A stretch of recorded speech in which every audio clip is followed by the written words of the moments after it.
ನಮಸ್ತೆ ರೀಪ ಸ್ವಚ್ಛ ಮನಸ್ಸಿನ ಖಡಕ್ಕ ಮಂದಿಗೆ. ಯಾರೂ ಕೂಡ ತಮ್ಮ ಹೊಲದಲ್ಲಿ ಮತ್ತು ಮನೆಯಲ್ಲಿ ಹಾವುಗಳು ಬಂದರೆ ತಕ್ಷಣವೇ ನಿಮ್ಮ ಸಮೀಪದಲ್ಲಿ ಇರುವಂಥ ಉರುಗ ತಜ್ಞರನ್ನ ಸಂಪರ್ಕ ಮಾಡಿ ಹಿಡಿಸುವಂಥ ಕೆಲಸ ಮಾಡಿಸಿ. ಯಾಕಂದರೆ ಅವರು ಅವುಗಳನ್ನು ಹಿಡಿದು ಜನವಸತಿ ಇಲ್ಲದೇ ಇರುವಂಥ ಪ್ರದೇಶದಲ್ಲಿ, ಅಂದರೆ ದಟ್ಟವಾದ ಅರಣ್ಯ ಪ್ರದೇಶದಲ್ಲಿ ಬಿಡುತ್ತಾರೆ. ಯಾಕಂದ್ರೆ ಬಂಗಾರ ಗಿಂಗಾರ ಅಂತಂದ್ರೆ ಅಣ್ಣಾರ ಮನೆ ಬಂಗಾರ ಗಿಂಗಾರ ಏನಿಲ್ಲ. ಬಂಗಾರ ಇದ್ದಾಗ ಮನುಷ್ಯರಿಗೆ ಎಟ್ಟ ಆಸೆ ಅದ, ಪ್ರಾಣಿಗಳಿಗೆ ಆಳುಗಳಿಗೆ ಅಲ್ಲ.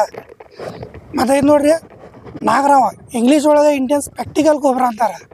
ಸ್ಪೆಕ್ಟಿಕಲ್ ಕೋಬ್ರಾ ಅಂತ ಎದಕ್ಕಂತ ಓದಿದ್ರಿ, ಈ ಹಿಂದಿನ ಡಿಸೈನ್ ನೋಡ್ರಿ ಸೇಮ್ ಚಸ್ಮಾದ ಗತಿ ಐತಿ.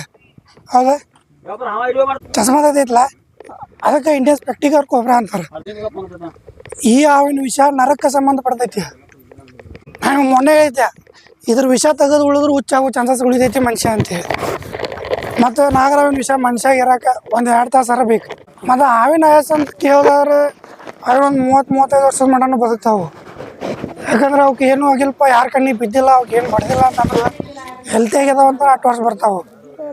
ಈಗ ನಿಮ್ಮ ಯಾರ್ಯಾರ ಕಣ್ಣಿಗೆ ಬಿದ್ದು ಅಂತ ಶಿವ ಹಾಕಾವು. ನೀವಾಗೆ ಹಾವುಗಳನ್ನು ಹಿಡಿಯುವಂಥ ಕೆಲಸ ಮಾಡಬೇಡಿ.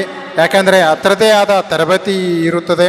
ಎಷ್ಟೋ ಜನ ತಮ್ಮ ಪ್ರಾಣವನ್ನೇ ಕಳೆದುಕೊಂಡಿರುವಂಥ ಉದಾಹರಣೆಗಳು ನಮ್ಮ ಮುಂದೆ ಇವೆ. ಹೀಗಾಗಿ ಯಾರೂ ಕೂಡ ಅಂಥ ಸಾಹಸಕ್ಕೆ ಕೈ ಹಾಕಬೇಡಿ.